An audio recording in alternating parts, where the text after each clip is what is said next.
In today's video, I'll show you how to integrate Supabase with Make.com step by step.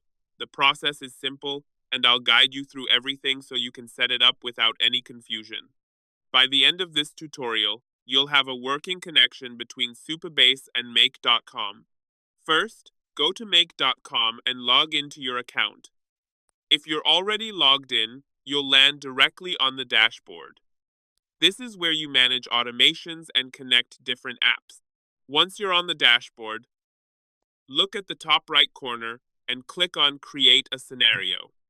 Scenarios are workflows that allow you to automate tasks between different platforms, including Supabase. Next, click the plus icon to add a new app. In the search bar, type Supabase and select it from the list. This will add Supabase to your scenario. After selecting Supabase, you'll see the option to create a webhook. Webhooks are important because they allow Make.com to receive real-time data from Supabase. Click on Create a Webhook, give it a clear and recognizable name, and continue. Now, click on Create a Connection.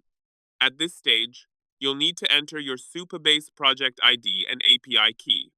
These details help authenticate the connection and ensure secure communication between Supabase and Make.com.